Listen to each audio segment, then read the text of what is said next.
أجمل حاجة في الدنيا لما ربنا ينعم عليكي بولد صالح أو بنت تشيلك لما تكبري. علشان كده عشت مستنية الخلفة من زمان، خصوصا إني كنت متجوزة في بيت عيلة، وحماتي كانت كل شوية تزن عليا بالكلام وتقولي أنا نفسي أشيل عيال ابني، مش هتفرحيني بيهم قبل ما أموت؟ دي كوثر جارتنا مرات ابنها متجوزة بعدك وجابت 3 في بطن واحدة. وعلشان كده حاولت أنا وأسامة جوزي إننا نروح للدكاترة أكتر من مرة علشان أقدر أخلف، لكن ربنا ما كانش رايد واتأخر الحمل سنين. أنا ريهام، اتجوزت قبل سلفتي مروة ب2 وكانت عادات عيلة جوزي إن اللي يجيب ولد هو اللي هيبقى كبير العيلة ويورث حماية بعد عمر طويل. حماية كان تاجر ذهب، وأسامة جوزي وأخوه وليد كانوا شايلين معاه الشغل.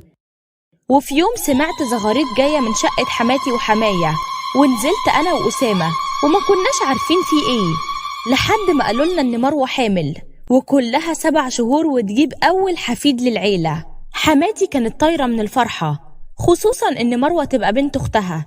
ومن بعد ما مروة بقت حامل في العيل اللي نفسهم فيه، بدأت أحس بالشفقة من كلامهم معايا، كأني معيوبة أو ناقصة أو هسرق فرحتهم.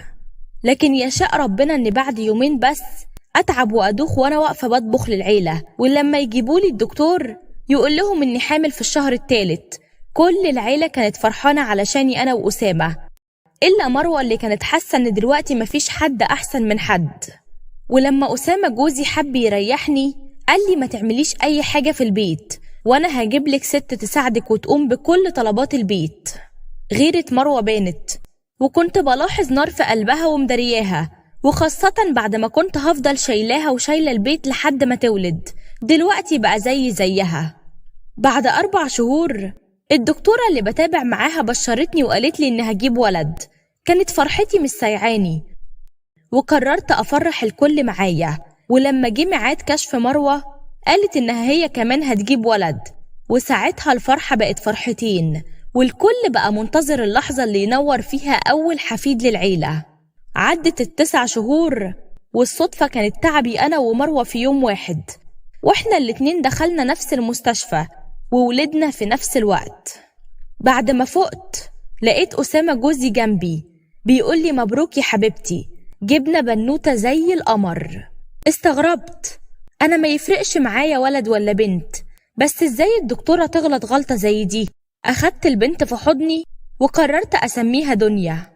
وبعد دقايق جت حماتي وفي إيدها ابن مروة ووليد ابنها، وقالت لي سمي الله وخدي آدم ابن وليد ابني. كان الولد بيعيط والمفروض يرضع. سألت حماتي على أمه، قالت لي إنها لسه ما فقتش وإن أنا وهي واحد. وبعدها أخدت الولد واديت البنت لباباها بعد ما كنت خلصت رضاعة عليها. كان جميل، وأول ما شلته سكت وبقى هادي ورضع ونام. بعد ما روحنا حياتنا كلها اتغيرت. حماية جمع أسامة ووليد وقال لهم إنه من النهاردة هيرتاح في البيت ويسيب لهم المحلات بتاعته يديروها، وإن وليد هو اللي هيمسك كل حاجة علشان هو اللي جاب الولد. أسامة جوزي كان حزين شوية من اللي قاله حماية، خصوصا إن وليد ما كانش بتاع شغل، وكمان هو الصغير، وكان مسرف وقليل لما كان بيهتم بشغل المحل. لكني قلتله إن إحنا جات لنا بنت وربنا هيرزقنا برزقها، والبنات رزقها واسع.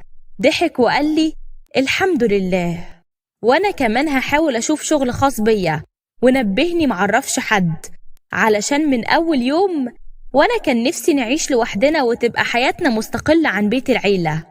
وفعلا لقى أسامة محل بالإيجار وبقى يشتغل فيه في الأجازات.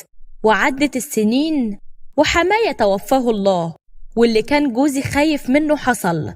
وقف وليد قصاد العيلة كلها وقال من النهاردة كل حاجة بقت باسمي، المحلات والبيت والعربيات، بس مش معنى كده إني هنسى حد فيكم، حقوقكم محفوظة، لكن أنا اللي هصرف على البيت.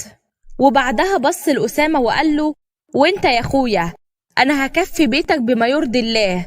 رد عليه أسامة وقال له أنا كنت عارف إن ده هيحصل، بس يا وليد أنا ما كنتش مستني لا ورث ولا فلوس، ومن بكرة أنا ومراتي وبنتي هنمشي ونسيب البيت. فجأة مروة قالت لا ما ينفعش. بصت لها حماتي وقالت لها مفيش كلام بعد كلام جوزك، واسكتي انتي ما تتدخليش بين الاخوات. كنت مستغربة رد فعل مروة. في بداية جوازها كانت بتغير من أي حاجة بعملها، وما كنتش حاسة إنها بتحبني، لكن بعد ما ربنا رزقنا بدنيا وآدم لقيت معاملتها اتغيرت، بقت تكلمني أكتر وتساعدني في تربية دنيا، وأنا كمان كنت بساعدها في تربية آدم، وكنا أغلب الوقت كويسين مع بعض. بس كنت فاكرة إنها هتفرح لما نسيب لها البيت ونمشي، علشان هتبقى هي الكل في الكل زي ما كانت عايزة من الأول. وعدى اليوم، وتاني يوم الصبح كنت مجهزة شنطتي أنا وجوزي وبنتي، وخرجنا من بيت العيلة زي ما اتكتب علينا. عدت 6 سنين، وكان حالنا فيهم بيتحسن أكتر من الأول. وأسامة كان بيحكي لي إن وليد أخوه بيخسر، وكمان عرف إن وليد اتجوز على مروة مراته من وراها، واللي اتجوزها كانت بنت سيئة السمعة، وللأسف ضحك عليه وواخدة كل اللي وراه واللي قدامه. ولما حماتي عرفت باللي حصل وقفت قصاد وليد وقالت له يطلق مراته التانية، لكنه زعق فيها وقال لها إن دي حياته ومش من حق أي حد إنه يقول له يعمل إيه وما يعملش إيه. وحماتي ما قدرتش تتحمل الكلام وقعت من طولها. لما أسامة عرف اتصل بيا وقال لي أروح له المستشفى اللي فيها أمه. كانت دنيا وقتها في المدرسة، لكن موبايلها كان مقفول وكنت قلقانة عليها. جريت على المستشفى والدكاترة قالوا إن حماتي عندها جلطة على القلب، وإن الانفعال اللي حصل لها سبب لها الجلطة، وإن مفيش حاجة يعملوها غير إنهم يستنوا لحد ما الخطر يزول. بعد 6 ساعات أنا وأسامة في المستشفى، مفيش ولا مرة رنيت فيها على دنيا وردت عليا. كنت مفكرة إنها هتكون دلوقتي في البيت وكان لازم أرجع لها. سبت أسامة لوحده وقلت له إني هرجع البيت علشان أشوف دنيا وهرجع له الصبح. لكن لما رجعت البيت لقيت بنتي مش هناك. كانت الساعة 10 بالليل وكنت هتجنن من القلق عليها. اتصلت بأسامة وقلت له إن دنيا ما رجعتش، وإني سألت أصحابها قالوا إنها سابت المدرسة من الحصة الثالثة. خرج أسامة وقدم بلاغ، لكن للأسف قالوا له إنه لازم يستنى 24 ساعة على اختفاء البنت الأول. قلبي حرقني على بنتي، وأنا مش عارفة هي فين وراحت عند مين ولا حتى اتخطفت. كل الاحتمالات السيئة كانت بتدور في بالي، وأنا مش عارفة أروح فين واجي منين. وفضل أسامة تاني يوم يسأل على البنت في كل مكان، وكنت أنا في البيت. وفي الوقت ده اتصلوا عليا من المستشفى وقالوا لي إن حماتي أخيرا فاقت. ما كانش قدامي غير إني أروح لها المستشفى لحد ما أسامة يطمني ويلاقي بنتنا. ولما رحت لقيت حماتي صاحية، لكن كان لسانها تقيل وكلامها مش مفهوم بسبب الجلطة اللي حصلت لها.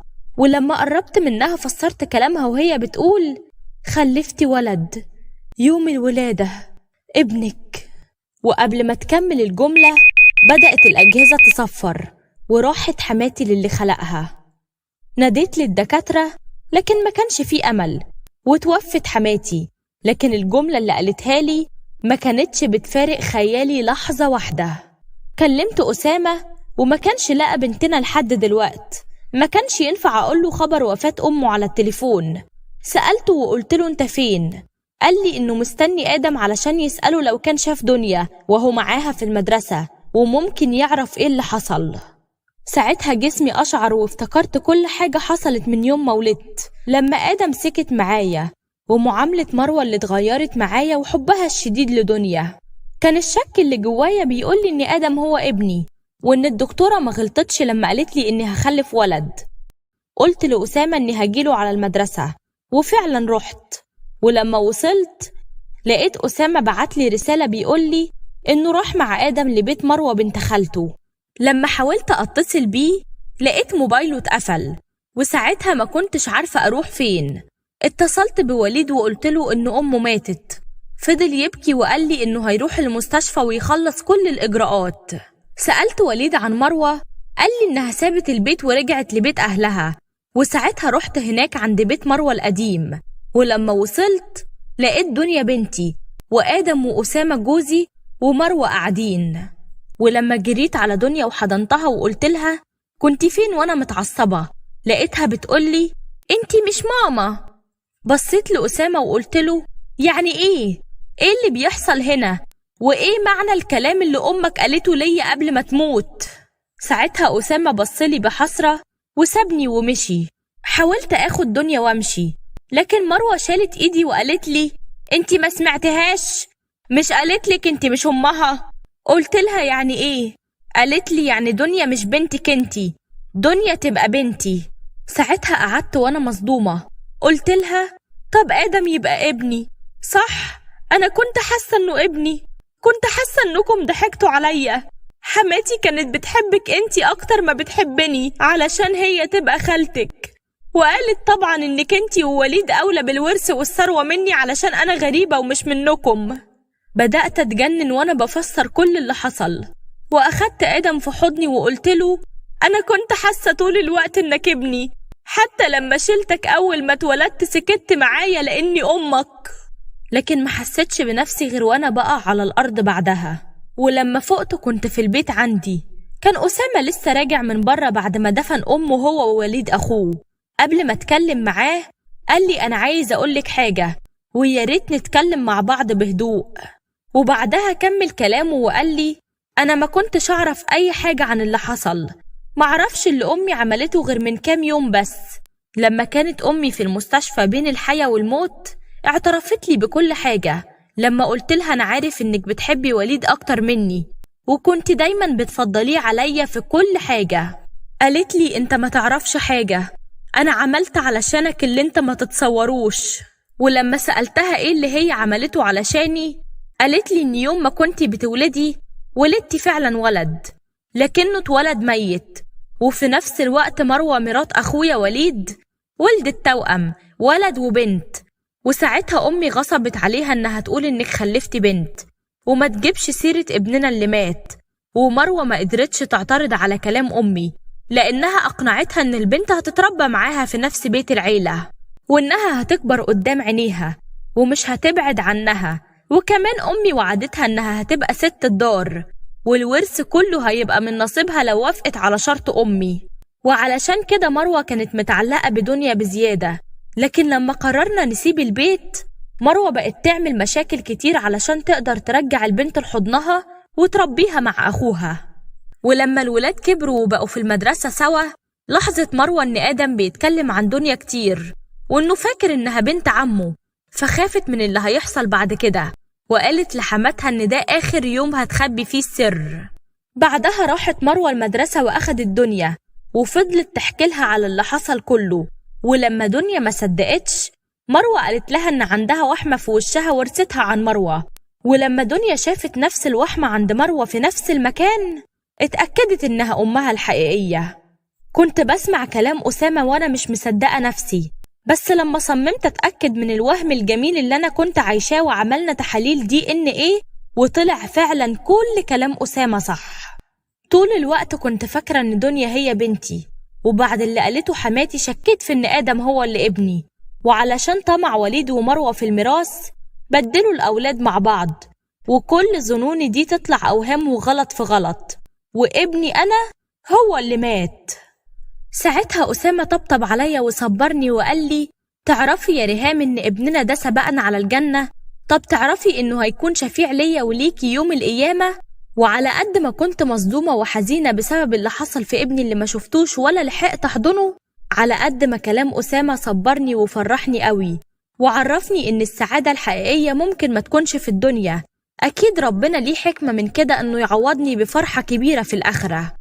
بعد فترة عرفنا إن وليد طلق مروة علشان كشفت السر اللي حماتي أمنتها عليه زمان، وطبعا مروة رفعت عليه قضية علشان تاخد حقوقها وحقوق عيالها. وبعد شهور رجعت مروة لبيت العيلة وخدت جزء كبير من الميراث لأنها كانت حاضنة ومن حقها تسكن في مكان مناسب للأولاد. أنا وأسامة كل أسبوع كنا بنزور مروة ودنيا وآدم، ورغم كل اللي حصل بس مروة كانت طيبة معايا وما كانتش بتمنعني أشوفهم واطمن عليهم. بالعكس شكرتني إن ربيت دنيا وشكرت تربيتي فيها وقالت لي إنها مؤدبة ومطيعة وخلوقة، ووعدتني إن أنا هفضل دايما أمها التانية. أما أنا وأسامة كنا لسه بناخد على غياب دنيا من البيت، وكنا حاسين بالوحدة وإن البيت بقى وحش قوي من غيرها. وساعتها قررت أنا وهو إننا نخلف مرة تانية، ورغم إن المحاولات هتبقى صعبة بعد طول العمر ده، إلا إننا حاسين إن ربنا هيكرمنا ويرزقنا بذرية تقر عنا وتفرح قلوبنا. ادعولنا كتير ربنا يرزقنا بالخلف الصالح ويرزق كل مشتاق يا رب.